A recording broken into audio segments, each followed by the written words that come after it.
Tonight, here at the downtown Louisville Public Library, the Louisville Chapter National Action Network sponsored this year's 4th and 6th District candidates that filed to run for the 2024 primary election on May 21st. Your moderator, Rhonda Mathis, will give each candidate 1 minute to respond to the questions asked before warned their time has expired.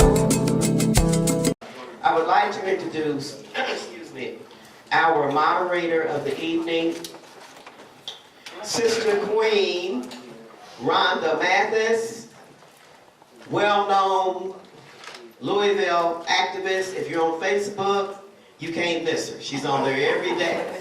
She's lets you know where she is and what issues that are pertinent to all of us in our community, both locally, regionally, and nationally. So she very much humbly agreed to be our moderator for this evening. This is a great turnout. I'm glad it's being televised on live stream. Some people can't make it, but you're a representative of what the community wants to hear from, how you want to represent them in a seat, to be their voice. And for some, either you're going to be in or you out come on May 21st. So we're going to be timely as far as with the questions. We have someone with a timer, or he's going to hit the gavel to let me know that time is up, because you have 1 minute with 60 seconds in it, and that's all you want to get. So think about how you answer. You will say, well, can I get back to that? No, because we have a lot of people, and we want to get much information that we can to let people make the choices for the candidate they want to support in this election, because this election is very important to our community. Our first business is we need to know something about them. So Jordy, will you start, and we'll just go on down the line. Tell us your name and some brief personal background information. Hello everyone, my name is Joseph Jody Dahmer. I am a candidate for Metro Council District 4. The main priorities for me in District 4 are to make safer roads for our elderly and our children who do not have access to a vehicle, to allow permanent spaces for urban agriculture in every single community that is not being able to be taken away by Metro on a whim. And the third and most important piece is we need to have fresh, clean food in every neighborhood. While this urban agriculture spread is happening with medical cannabis, we cannot just have it be about one crop if we have the infrastructure to feed entire families. 10 seconds. Thank you for your time. Good evening, my name is Bridget Smith. I'm born and raised in Louisville, started out at Portland, moved to 22nd and Grand, where my mother still lives. I graduated of Seneca High School, couldn't afford to go to college, so I started working at Ford Motor Company. I got my bachelor's degree, went up through management, got my master's degree, and moved on to another company who moved me to Seattle, Vegas, and Canada, which I had some really positive learning experiences from different cultures and how labor relations works in other countries and cities. Hello, I'm Carol Clark. I live in the California community. I've lived there for 35 years. I have a barbershop also in the same community, California, called California Cuts. I have worked tirelessly and fought tirelessly for my communities, especially the California community. We had a black man that drowned at 15th and Oak under the underpass. It was dark. Nobody thought it was important enough to look into that situation, so I had to fight to get lights up under 15th. So when I work tirelessly, I work for every community within our district. It's just not California community. I work tirelessly.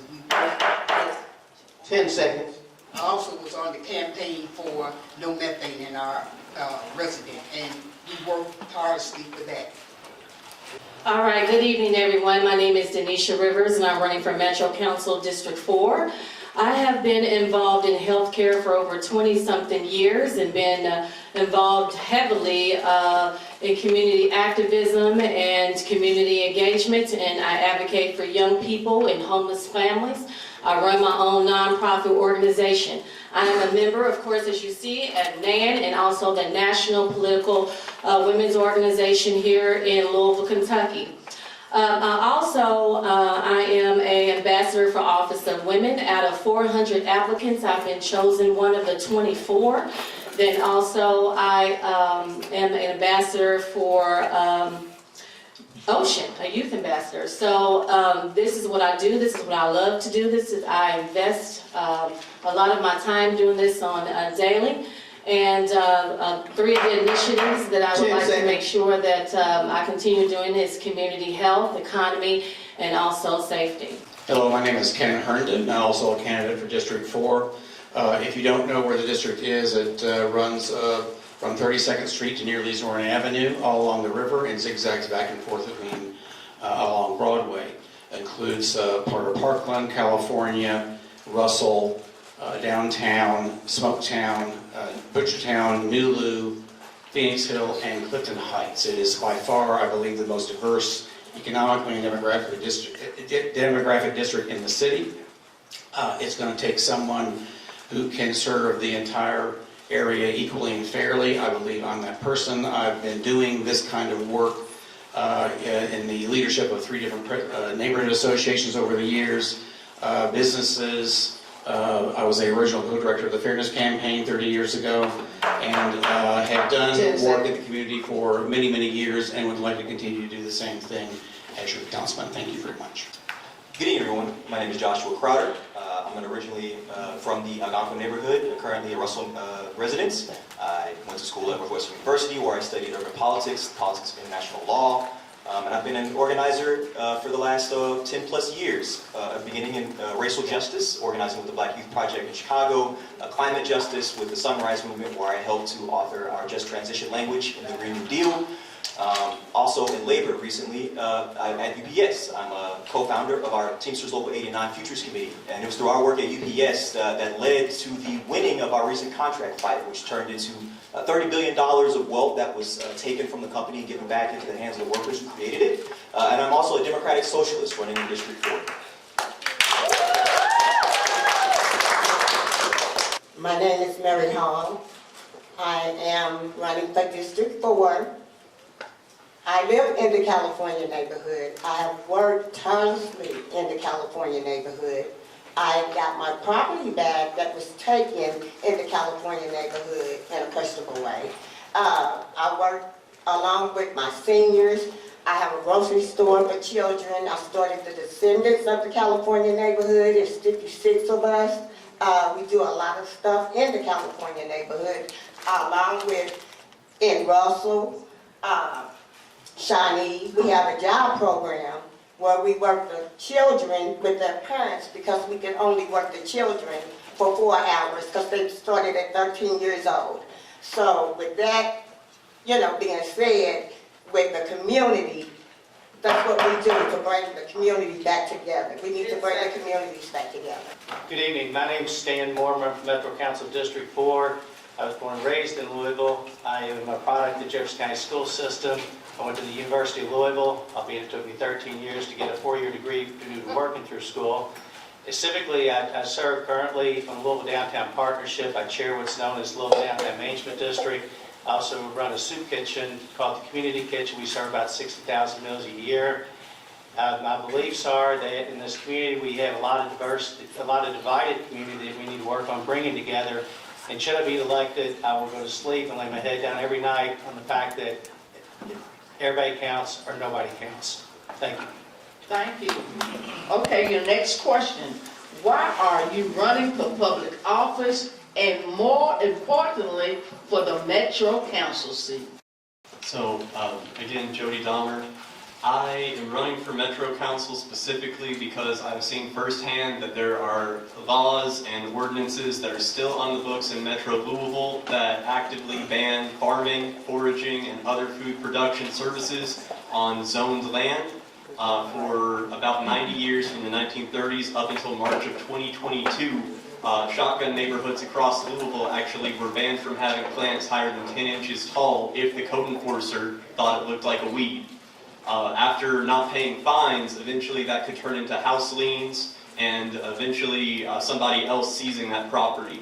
I know that that weeds ordinance is not the only ordinance that is on the books, and I want to do everything I can during my 4 years in office to feed families and communities, and specifically fund community centers where food can be found. Bridget Smith. I decided to run for Metro Council, moving back here after being gone for a little over 8 years to the city that I wasn't what I left. It was far worse.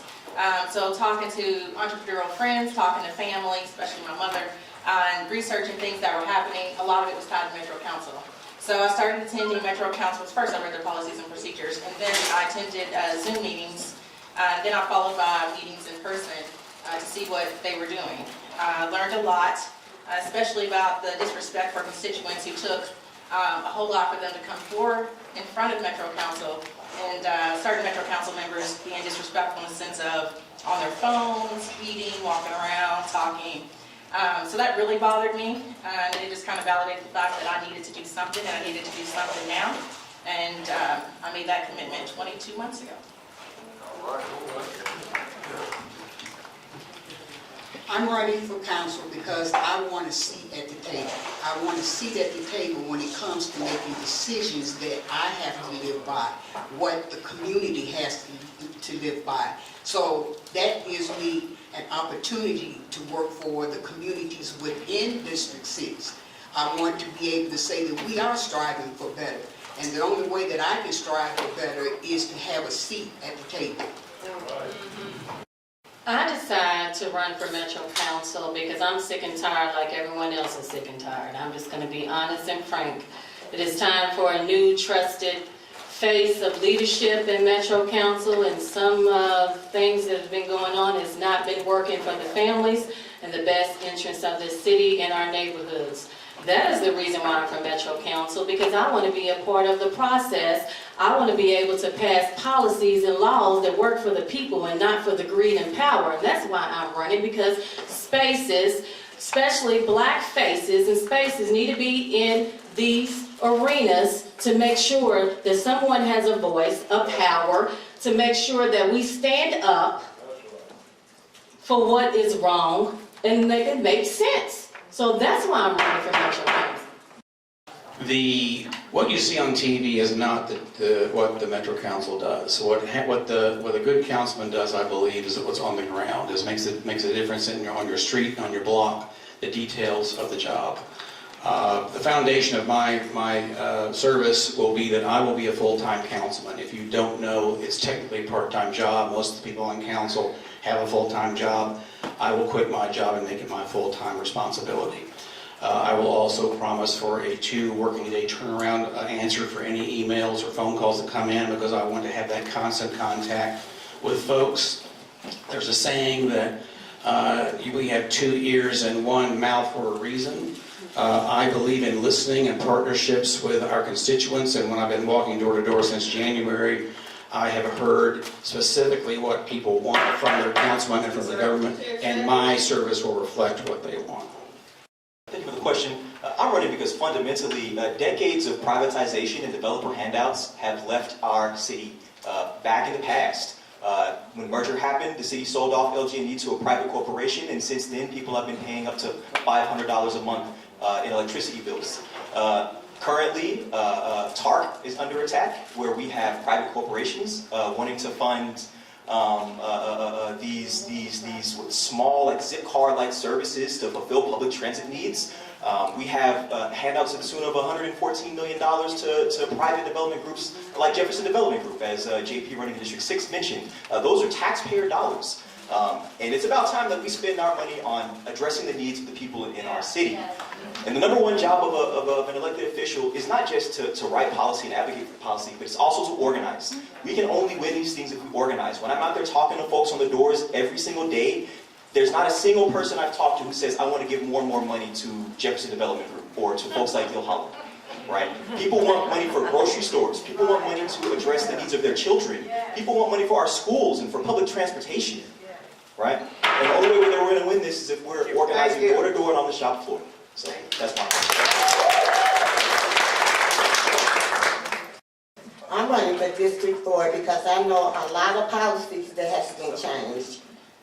they're not utilizing now. Anything that you want done, you have to be on the feet of the ground with the people. The people is the one that counts. I mean, the people in Metro Council, they sit in Metro Council and they don't know nothing about what's going on out here. We are the ones that know what's going on out here. And we get out here with the people to work for the people. I'm a worker. I'm telling you, I'm a worker. And I'm going to tell you that you have to have a home. You live in a house, but you got to have a home. So we need to get together and build back a home to live in.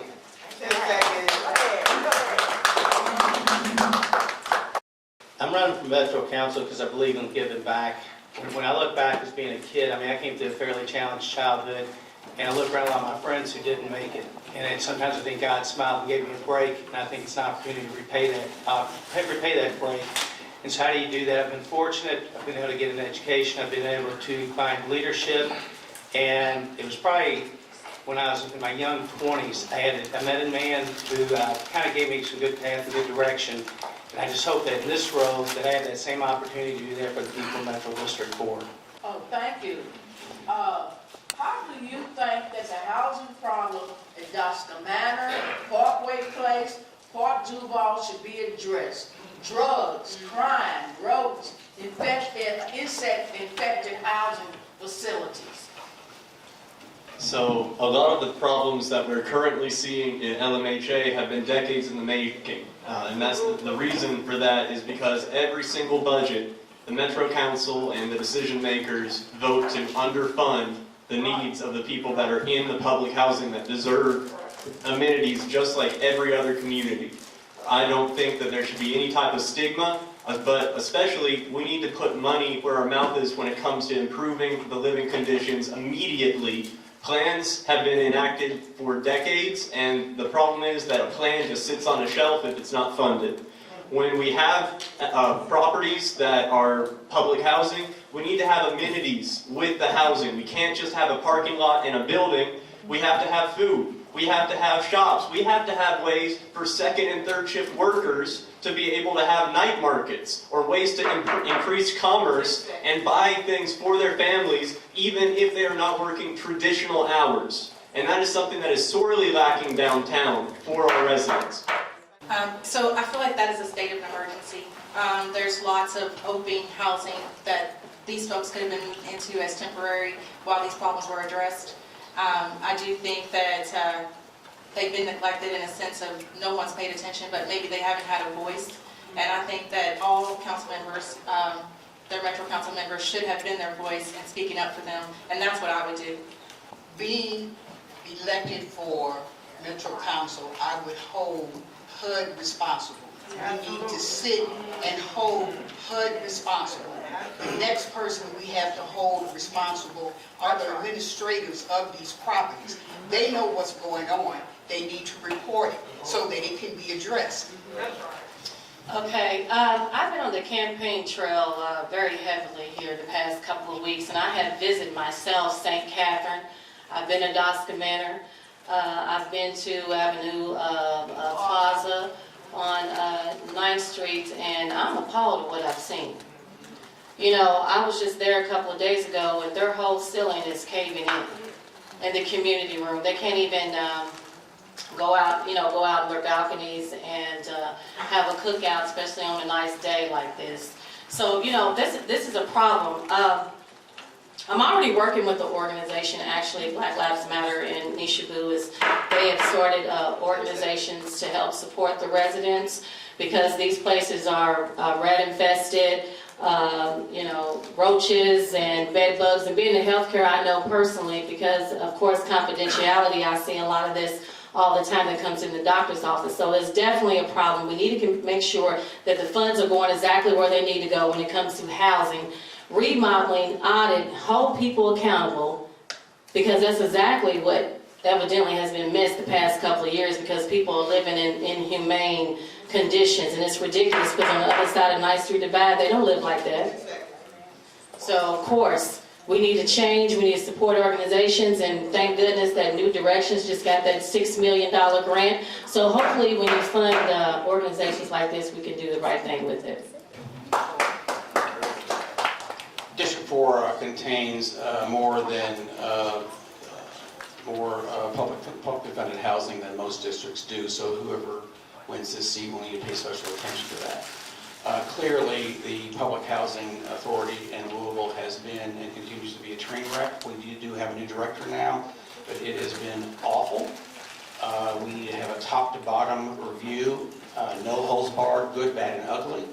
And we need to name names. We need to have our own local version of what the Justice Department did for the Police Department.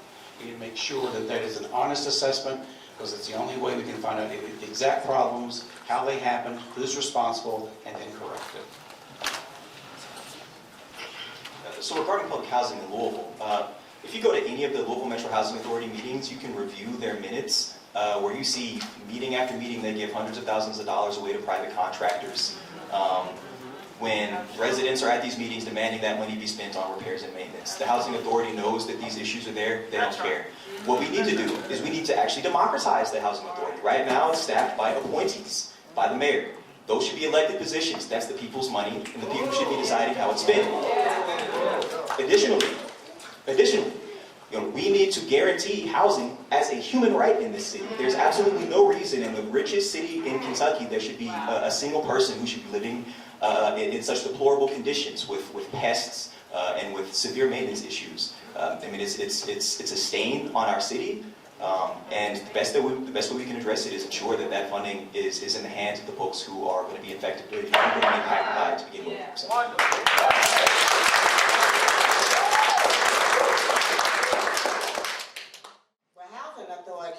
We had already asked for an investigation, it's been over 3 years ago, on what was going on in our neighborhoods.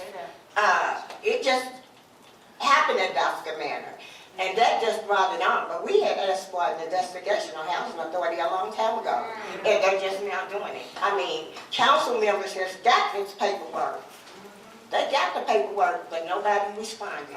Nobody has responded to this day on everybody that needs to be investigated over the housing crisis, the way people live. No grocery stores. We are all here to help each other, and we're going to have to get together and help each other. There's nothing going to work unless we become organizers and organize, and everybody, every neighborhood, every district get together and try to make a difference.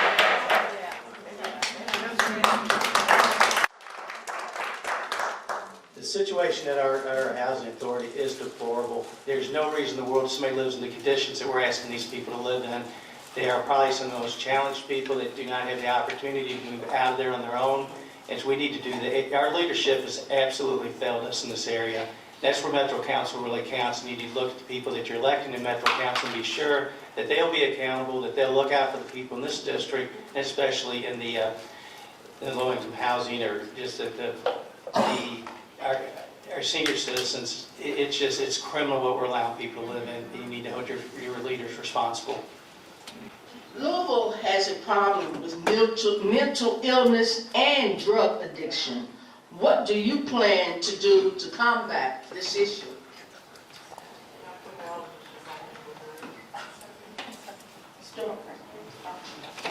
So for what I would like to do for anything that is on what is commonly known as the 9th Street Divide, otherwise the 65 Divide. That is one of the largest areas specifically because the interstate has the one of the only permanent sources of shelter when it rains. That's the reason that you see so many people living under there. For me, what I think can be done immediately is by working with KYTC, working with the people that manage the space underneath I-65, and turn it into something that can be used for housing, for livable conditions, other than car parking, and barbed wire fences, and plywood, and ways to keep people out. Because if we make an area hostile for a certain group, all that we're doing is making it hostile to every resident that lives in that neighborhood, because we don't want to see visible poverty. And that's really the root of it. We can fund all these smoke and mirrors, but long and short of it, people need food, people need a roof over their head, people need clean water.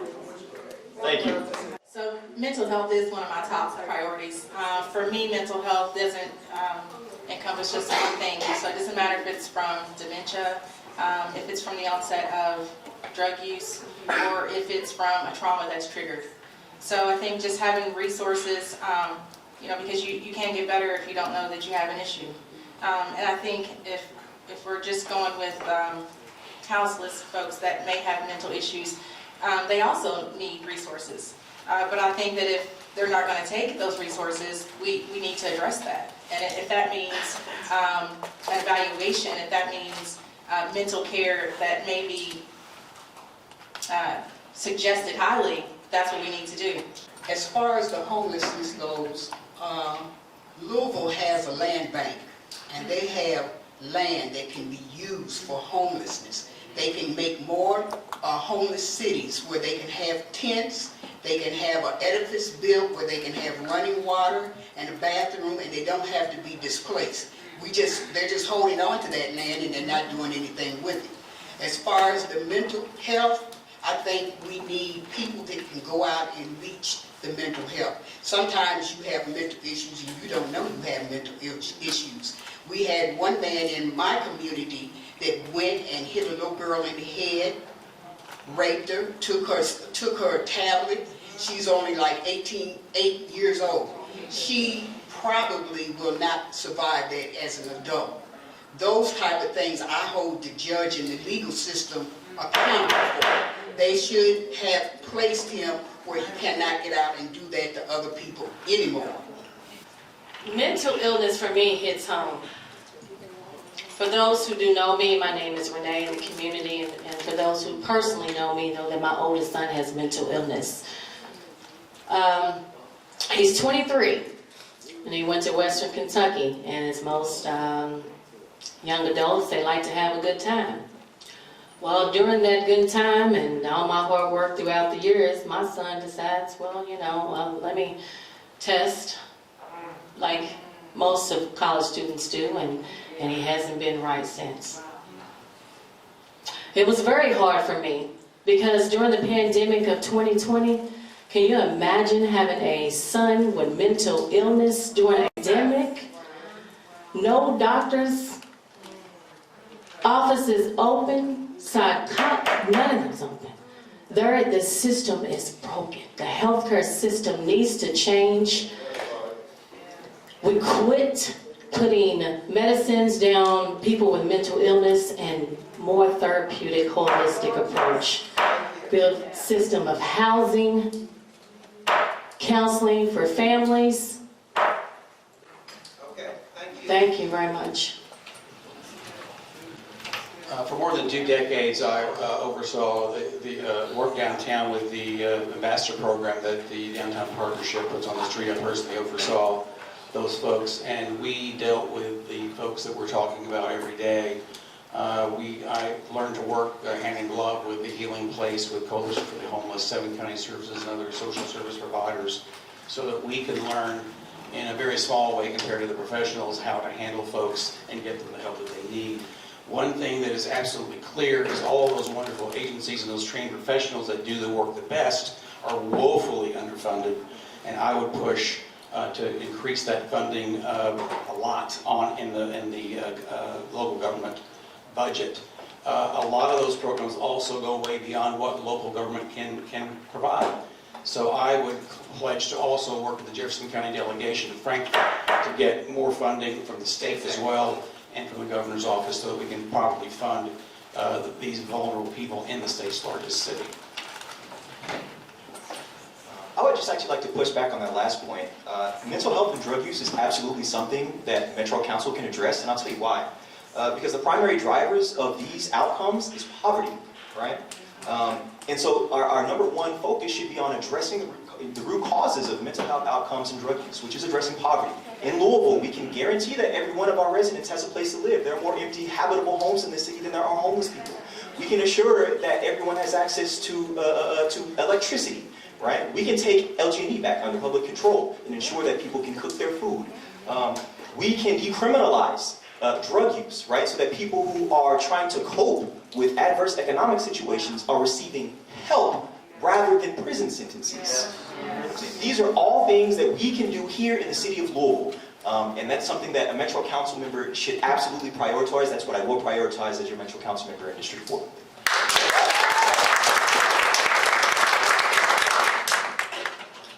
In District 4, I think that all of the apartments and everything that they're building should have a safe place. It also should have where people can go that have mental illness. If they know they have somewhere to go and get help, I believe that they would go get help. I mean, there's nowhere.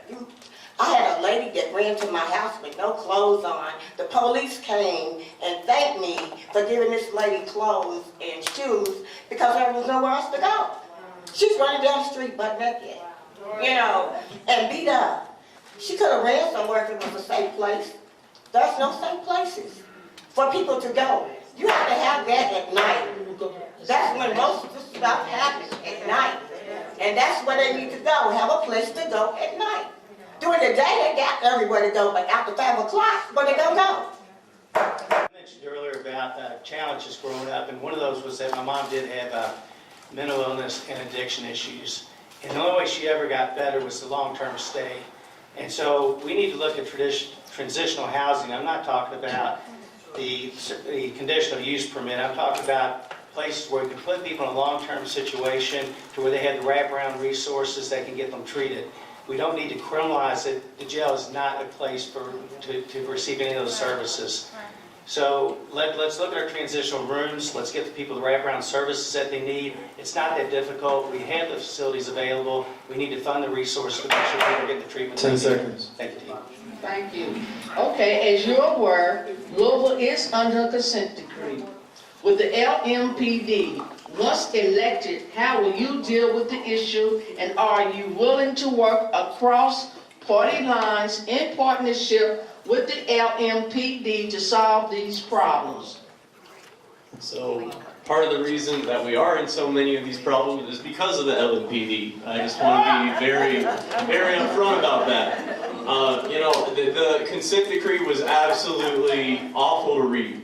And the problems is that every generation of people in Louisville has had some story or some history of being demonized by the LMPD. As an openly queer person, I could have been arrested for decades just by existing in public.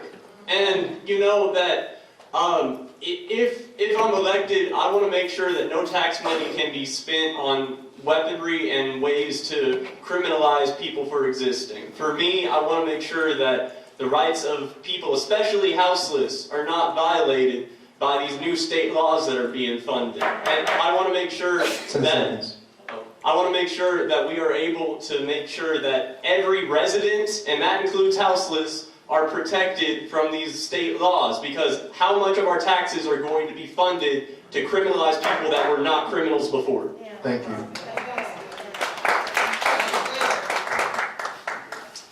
So the DOJ report has been the excuse for why the police are not doing their job, and that needs to be addressed. We absolutely need to fill the 200 plus vacancies on the police force. But with that said, police need to be held accountable for when they do wrong and disrespect, and we need to understand why the Kentucky average of incarcerations is higher than the national average when the amount of crime is lower than the national average. So diving into those details would tell us a lot about what is actually happening that they're not presenting in the decree. The DOJ brought to attention what we already knew. What we need to do is take action on that. One of the things I think, if they're going to spend money, then spend it to have educational classes to teach police how to approach people, how to talk to people, how to handle people. Also, another thing they need to do is be able to live in the community that you're policing. Get out of that car, walk and meet the people that you are serving. We are human beings.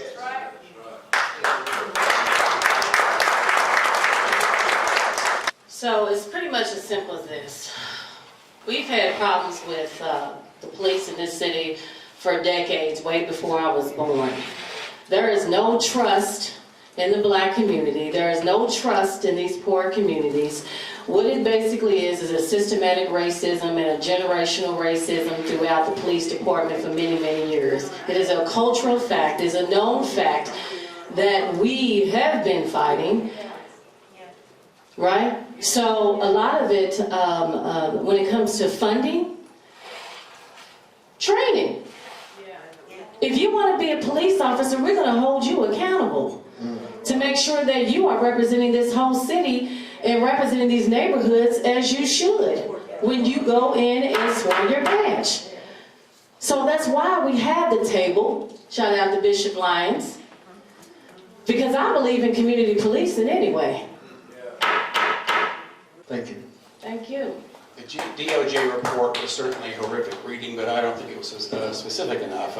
We don't need to know who Judge A is and Officer B are. We want their names. We need to know, are they still on the bench? Are they still employed? And if so, why? And I think the mayor asked that question when he got that. I'm not aware that he's gotten those answers.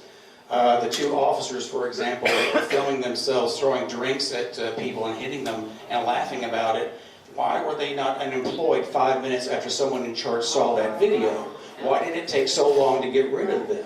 Why was Officer Hankinson, who shot up everything in the Breonna Taylor incident, why did every good cops that I know that he was a bad cop for 15 years? Why was he still there? That's the problem. The good cops that I have worked with for 20 years in my various positions do not want the people like that being the poster children for police.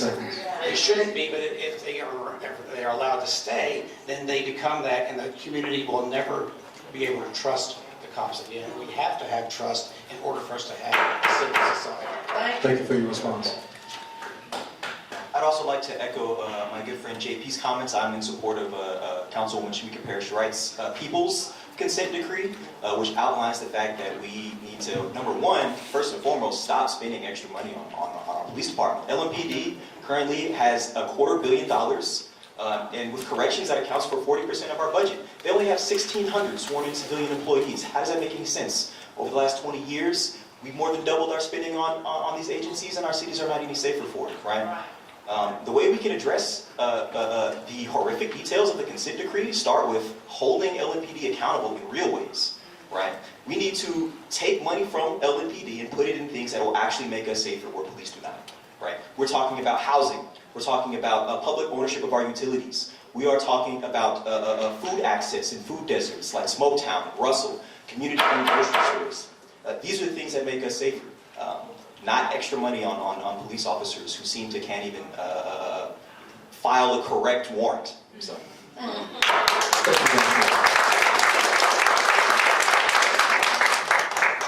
I think that the police should live in each neighborhood that they represent.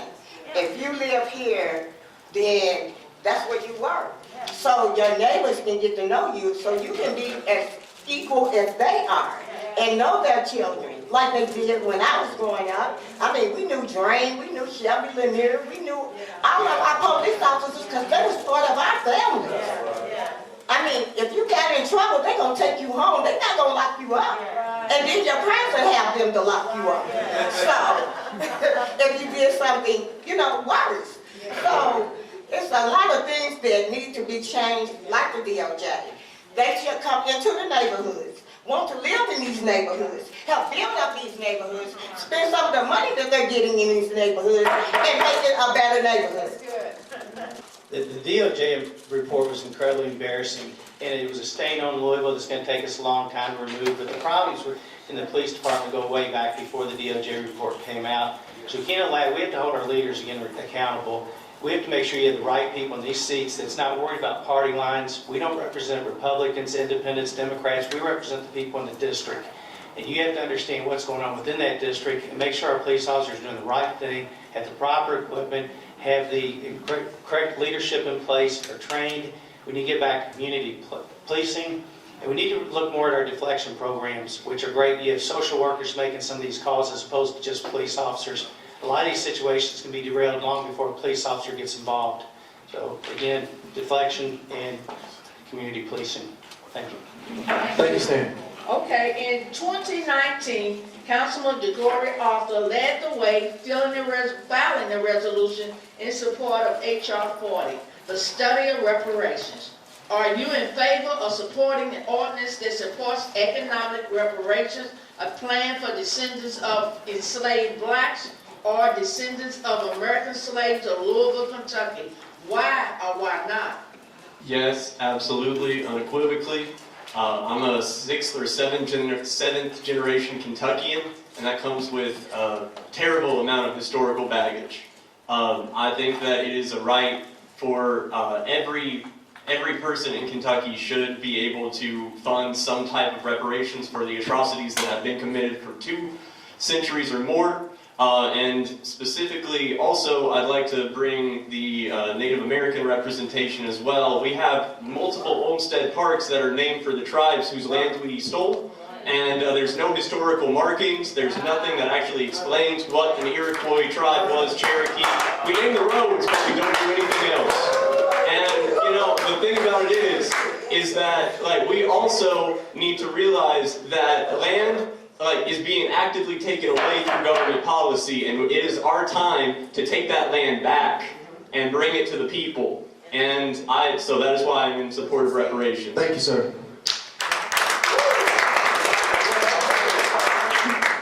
So yes, I am also in favor of reparations, and I would also work to define the calculation for the allocation and disbursement of those funds. I'm in favor of the reparations.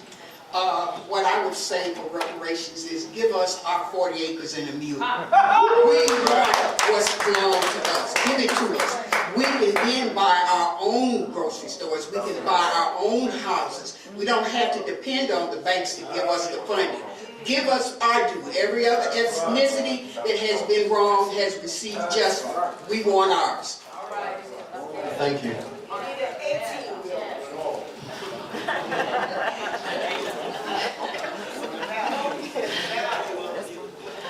All right. Well, you know, I definitely, yes, come on now. I wouldn't be wearing this shirt. That's what we stand for in this organization. What are you talking about? You know, United States have stole gold, they have stole land, they have killed, they have lynched, and they have raped people. Why do you think African Americans have basically where we're sitting at right now when it comes to income? It's not that we cannot be successors. It's been stolen from us. Wealth has been stolen. When wealth is stolen, generational wealth is stolen. I know personally, even with my own family. My great-grandmother had a house in Tennessee, and a white man stole their land. And today we are still fighting because they put a highway on it. And we want it back. That increases the wealth in the family. Thank you. So, of course, reparations. Thank you. Thank you. Our country has never fully atoned for the original sin of slavery, and anything we can do to help push us toward that goal, I would be in favor of, and I would support Councilman Arthur's legislation. The question is what it is and how you pay for it, how you implement it, and that in reparations, that can mean a million things to a million people, and so that's what we have to look at. 2 examples for recent years, the city of Evanston, Illinois, implemented a housing loan fund that was meant to, in part, be reparations for past sins. The Georgetown University in D.C., the great university now, back in the early days, actually owned slaves and profited from them. And in fact, when they were about to go under financially, they sold their slaves in 1838 in order to save themselves. And so they, in recent years as well, have come up with a multi-decade program to pay that back to descendants of the folks that they mistreated and sold off to save themselves. So we need to do something. What it is the details to come, but yes, we should pursue that. Thank you. Yes, I'm absolutely in support of reparations. As a direct descendant of enslaved folks, my great-great-grandfather, Ellie Crowder, was a sharecropper, actually, after my family was released from slavery. I 100% support reparations for the hundreds of years of the sin of slavery that black folks in America were subjected to, but also for the disastrous war on drugs, which we have seen unfolding in the last 40 years. And speaking on the resolution that came out of Evanston that Ken mentioned that was specifically targeted towards reparations on the war on drugs for Black Evansonians who were victimized by Evanston Police Department for all manners of egregious crimes, many of the things that we saw here in Louisville during the recent consent decree. As a matter of fact, I was actually in Evanston during that time at Northwestern. So these things can work here, right? They've worked, like Ken mentioned, in DC, they've worked in Evanston, they've worked in Oakland. 10 seconds. Yeah, and they should look like cash payments, they should look like land back, and they should look like guaranteed housing. So.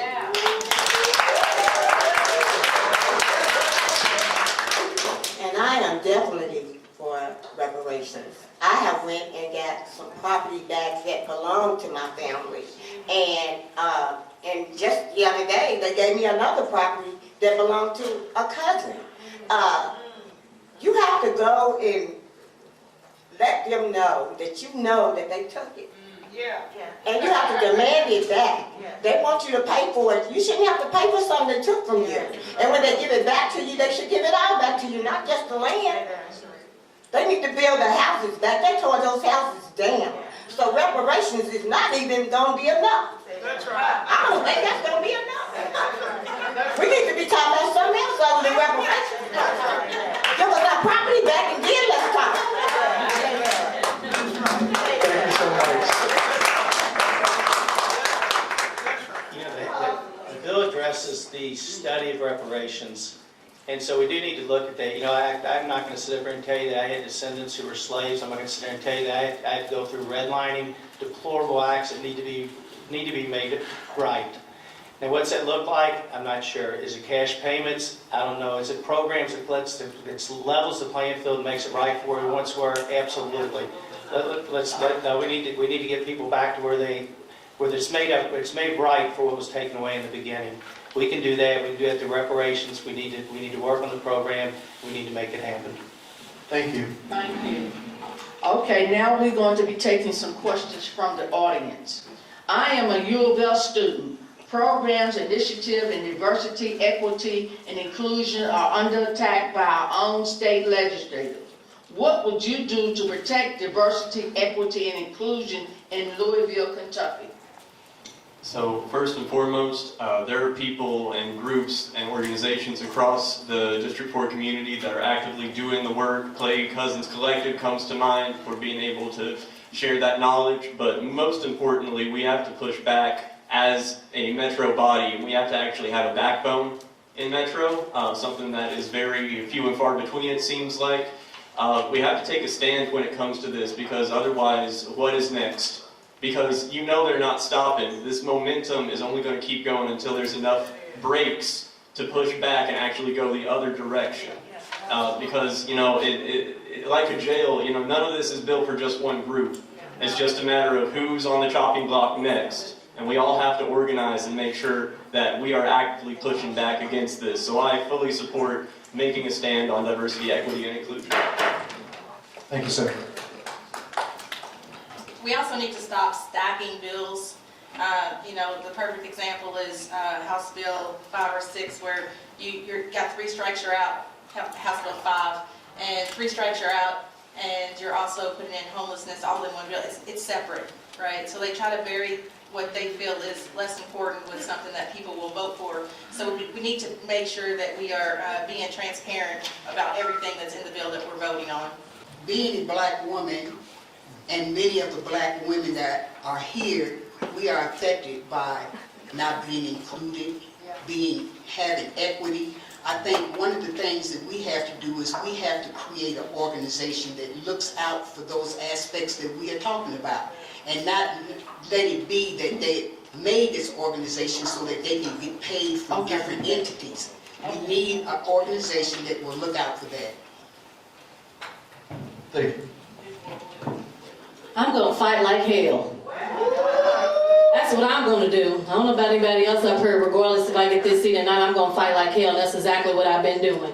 I am in partnership with JCPS. I have, for the past couple of months, I have talked to young people at Sacred Heart Academy. I have been at the Coleman Academy. I have been at TJ Middle School. I have been at the Play Cousins Collective. I don't play when it comes to young people, and I don't play about education, because education is power, education is knowledge, and we have to make sure that we continue education to make sure that is the best investment for the next investment to the next in future, because where I'm at is where I want somebody else to be at fighting for me.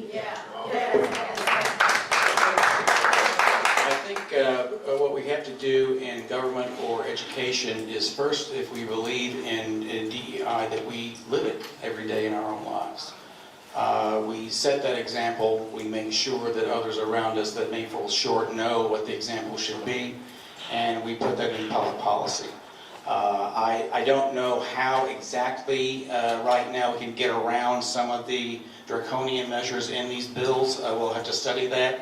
There are ways to get around them, but if you make it illegal to teach a certain thing, then you're breaking the law. And so we have to figure out how to get around that. We've done it before in the past when we've had that kind of legislation locally, statewide, or nationally. We figured it out until we got better people in office. But in Kentucky, unfortunately, our state legislature is something of a lost cause, so we're going to have to do it locally, go above their heads, and do it from the federal level. Thank you. Like just about every issue we've talked about tonight, attacks on DEI from Frankfurt are about destabilizing our workforce, right? When folks like myself, who look like me, can't afford or can't get into school to become educated, then the only option we have left is to work labor jobs, right? Just like the vast majority of bills that get passed in Frankfurt, there are enormous corporations and private development groups that are lobbying on their behalf, right? And so the very first thing we need to do, and the thing we must be always doing, is organize on the door-to-door with our neighbors and on the shop floor. We need to be forming unions as well. We need to ensure that the black representation that we have on Metro Council remains black, right?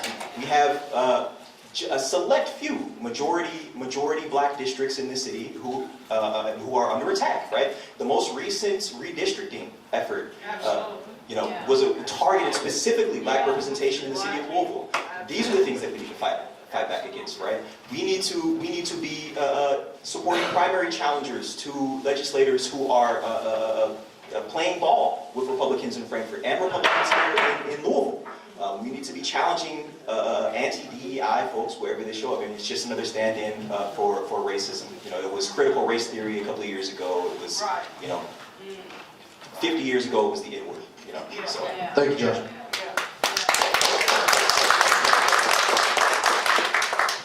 I think that we need to be more involved in the schools to find out everything that's going on in schools. Then go to Frankfurt and ask them to go and be involved in schools to see how stuff is going on in school. Because they don't know. They don't have kids in school.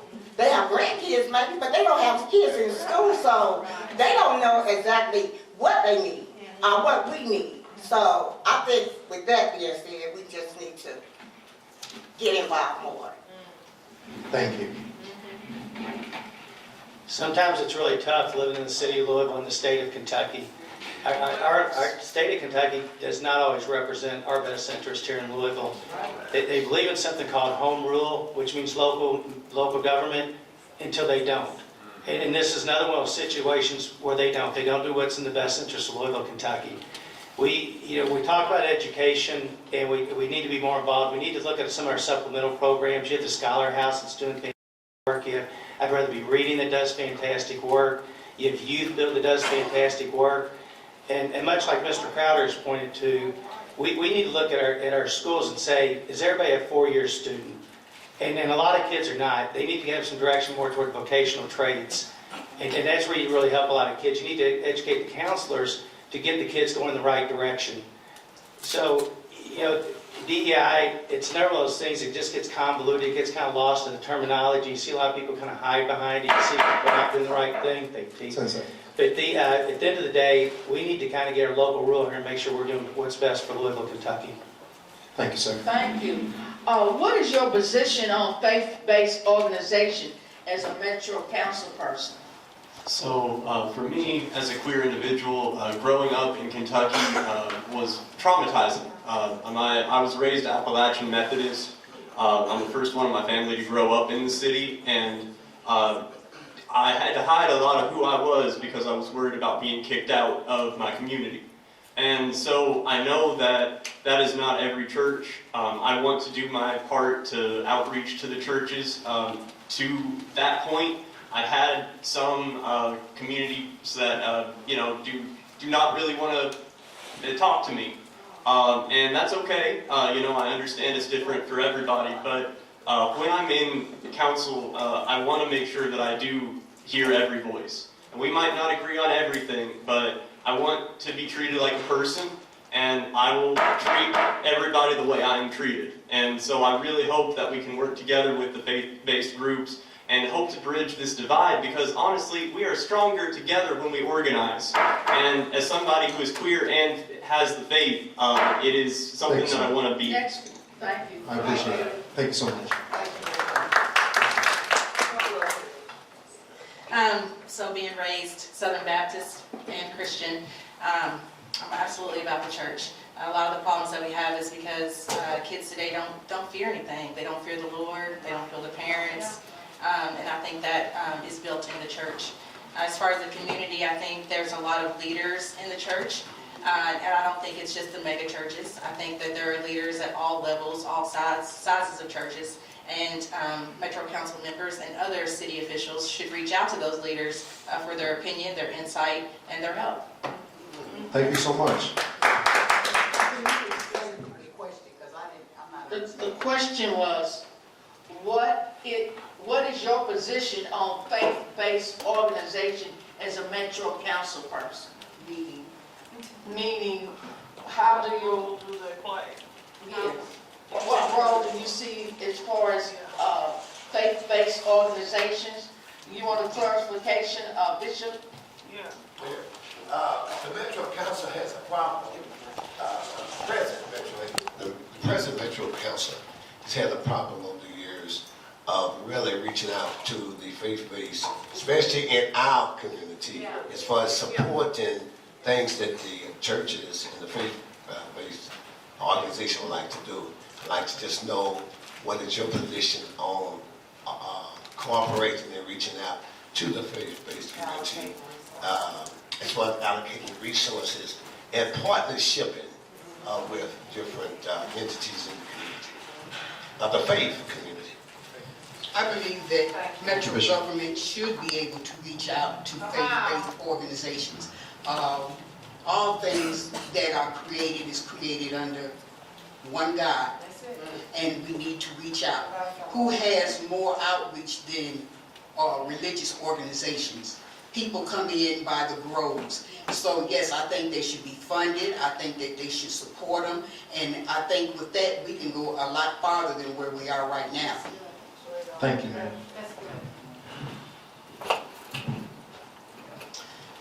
I'm a woman of faith, and that's simple as that. Church has always been a core solution of the neighborhood. I think it is very important that Metro Council make sure that they reach out to churches in these neighborhoods, and we need to get rid of the liquor stores and make sure that everyone is exactly where they need to be, and that is in church, and providing the resources and the tools that they need and the funding that they need, because you got to remember that when it comes to the village and the root, the church is the temple of that. This is out of our control. But what we can control is, if I'm elected, I want to make sure that we continue to make sure that we fund the interfaith Ocean initiatives that they recently started. They started with churches. So yes, I think it's very important. We have in this country a separation of church and state, and we should. We also have a long, rich tradition of faith-based organizations working in partnership with government and neighbors, and we should. The teachings of Jesus, whether you go to church or not, whether you're a believer or not, the teachings of Jesus are pretty good rules to live by. And if we apply those rules to the way we govern, that if we believe that we all have a covenant with one another, then I believe that we will form much better policies that will serve more people properly. And I would do that as the councilman. Thank you. As Ken mentioned, one of the founding tenets of our country are the separation of church and state. I'm in no way opposed to our faith-based community leaders doing the work that they do, but it should not come at the expense of our publicly funded services. That is something that we must absolutely not sacrifice. In 2001, when the Office of Faith-Based Initiatives was established by the George Bush administration, hundreds of billions of dollars of taxpayer dollars were pulled from public services that were saving lives and getting people off of the street into homes and gave them to churches. And you know, here in Louisville, for example, I was just canvassing on Chestnut Street. There are 3 halfway houses on one street. There are 3 halfway houses on one street, and we are still struggling with adverse mental health issues and drug issues in our community. We need publicly funded services to address these issues. We need professionals who are trained to address these issues. We need infrastructure to address these issues. You know, and as much as I appreciate the work of the church, I was raised in church. You know, my mother was a pastor. They cannot take the place of our public services.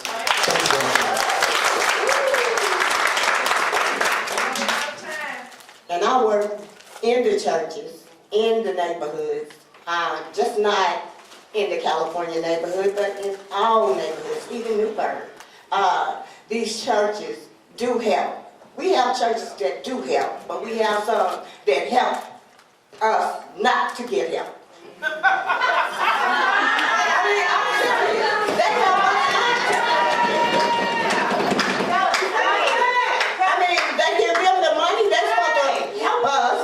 They don't help us, they help themselves. So the churches that actually help us, those are the churches that we need to address. The ones that don't, they have enough money now that they can get off the bus to maintain the rest of their life. Let's be real about it. Put the money in the people's hands. Put the money in the organization's hands. And let them do the work.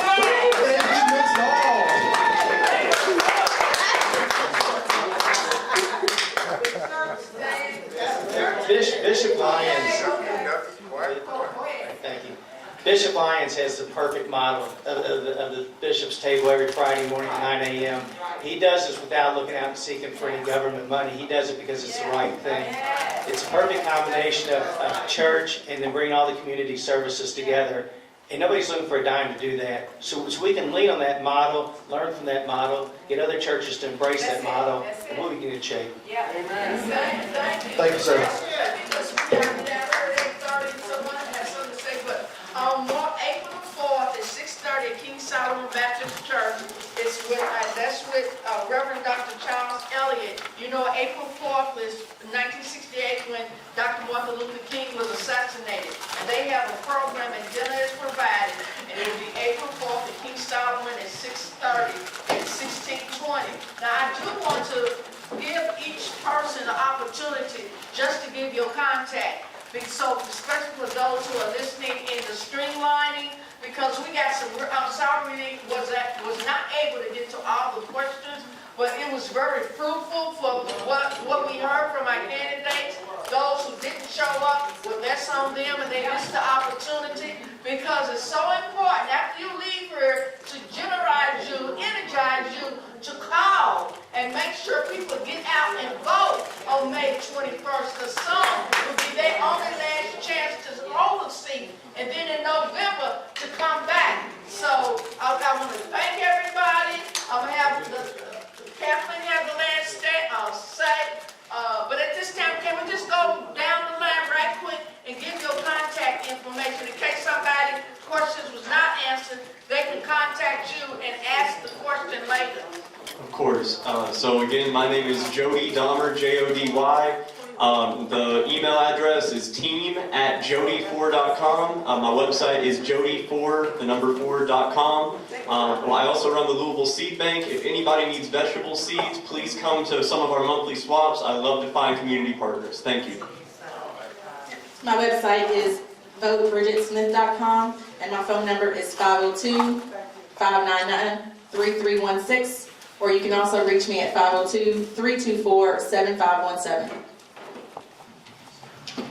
My Facebook is Vote for Carol Clark, and my email is clark.carol616@gmail.com.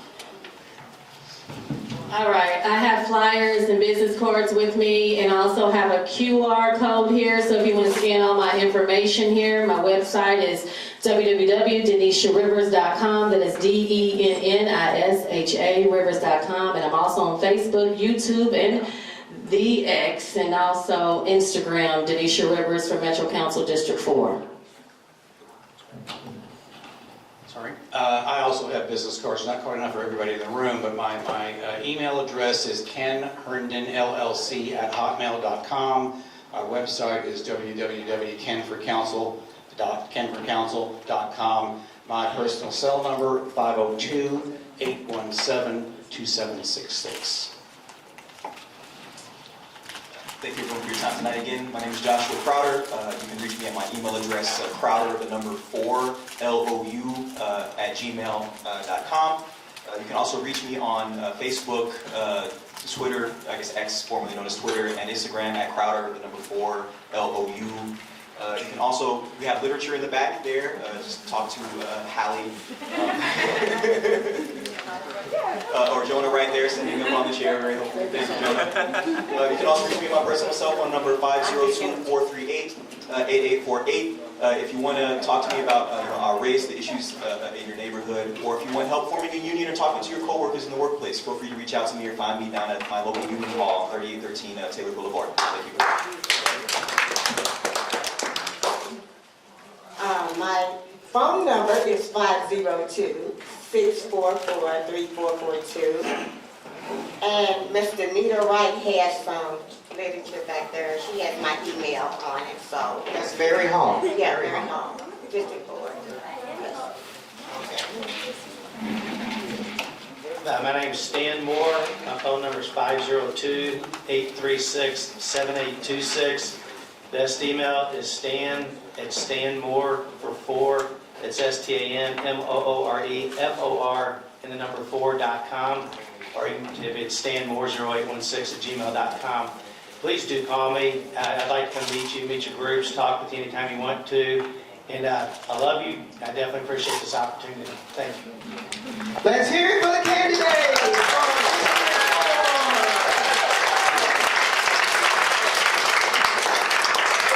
Thank you so much. Let's hear it for our moderator.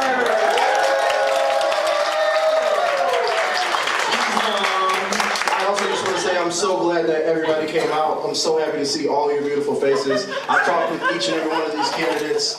We all have different views, but I just want to say that each and every one of them have beautiful souls. Go out there and spread positivity today. Make sure, I'm glad you guys came out. Happy you guys came out. But I love you all. That's all I want to say. All right, have a good day. Thank you. Okay, hold up. I wanted to make an announcement. Next month, April, the last Saturday of this month, we will be back here again. We will have a rally, a National Action Network rally, and we're going to get ready to get out the vote. So everybody take care. Everybody be safe. We love you. Remember